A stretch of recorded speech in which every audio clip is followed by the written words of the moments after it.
ဒီနေ့မင်းဆိုင်ကိုရောက်တုန်းလေးပေါ့နော်ပစ္စည်းလေးတွေဆိုင်မှာရှိတဲ့ဟာလေးအသက်ဝင်ထားတဲ့ဟာလေးကိုအကုန်လုံးလာပြီးတော့ပြပေးတာပါပို့တစ်ခုချင်းစီရကြတော့လေနောက်မှတီးတက်ထပ်ပြီးတော့တင်ပေးမယ်နော်ပစ္စည်းအသစ်တွေလေးဇက်တိုက်ဝင်ထားတော့မင်းပို့တော့အကုန်လုံးကိုတစ်ခါတည်းတီးတက်မတင်ဖြစ်ပေမဲ့ပေါ့နော်အခုရောက်ထားတဲ့ဟာလေးတွေကိုဒီဗီဒီယိုလေးမှာအကုန်လုံးကိုပြပေးသွားပါမယ်ပိုလာရေးတွေဆိုလို့ရှိရင်လေမစ်စီမှာ3မျိုး3စားလုံးကိုရှိပါတယ်စပေါ်လေးရဆိုလို့ရှိရင်လေမြင်းချက်ချီပေါင်းသားလေးပစ္စည်းလေးထပ်ပြီးတော့ရောက်ထားတယ်နော်ဘုရားလေးစပေါ်လေးတွေကအနက်တွေနီညိုတွေနက်ပြတွေပါပါတယ်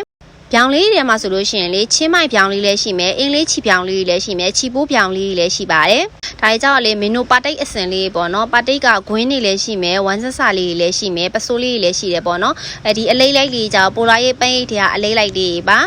ချင်းထဲမှာဆိုလို့ရှိရင်လေဟာခမိတ်တွေရောဒီစုံသင်းမှာဟာကအမိတ်လေးလည်းရှိရခရစ်စတယ်ပိုးလေးတွေလည်းရှိမယ်ရှမ်းစင်းမဲ့လေးလည်းရှိရ print တွေဆိုလို့ရှိရင်လည်းအစုံရှိပါတယ်ကချင်တယ်လေးတွေရောချင်းတယ်လေးတွေရောပစ္စည်းတွေရောက်ထားရပေါ့နော်မွန်ကကြတော့မင်းတို့ပစ္စည်းရောက်ဖို့တော့ရှိတယ်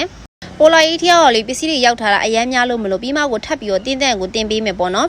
ဥဝဲဝမ်းဆက်လေးရတော့လေမင်းတို့မနက်ဖြန်လောက်မှပစ္စည်းအသစ်ထပ်ဝင်မယ်ပေါ့နော်အခုတော့ဆိုင်မှာ install နည်းနည်းပဲကြံပါတော့မယ်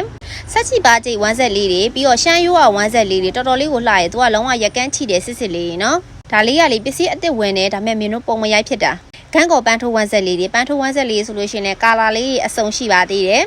ဒီ6ကျိုးကွင်းလေးပေါ့နော်ခင်ခင်ချင်းချိတ်လူလည်းခေါ်ကြတယ်ကချင်တယ်လေးလည်းဆိုင်မှာရှိတယ်ပြီးတော့ဘောင်းမီလေးတွေရောဒီပစ္စည်းလေးတွေရောချင်းမိုင်လေးတွေရော rose hana လေးတွေရောပေါ့နော်ပြီးတော့ရေဆိုးဝမ်းဆက်လေးတွေရောပစ္စည်းတွေအများကြီးကိုပဲဆိုင်မှာရောက်ထားတယ်ပစ္စည်းတွေအများကြီးရောက်ပေမဲ့လေ post ကတစ်နေ့ကို2ပုတ်လောက်ပဲတင်ပေးဖြစ်တာဆိုတော့လေမင်းတို့ဗီဒီယိုရိုက်ချိန်မရလို့ပေါ့နော်တခုချင်းစီကိုပစ္စည်းလေးတွေကိုအသေးစိတ်လေးထပ်ပြီးတော့တင်ပေးမယ်ဒါကမင်းဒီနေ့ရောက်တုံးလေးဆိုင်မှာရှိတဲ့ဟာလေးအကုန်လုံးလာပြီးတော့ပြပေးတာပါကျိုင်းတဲ့တတလေးဆိုလာပြီးတော့မေးပြီးတော့မှာလို့ရပါတယ်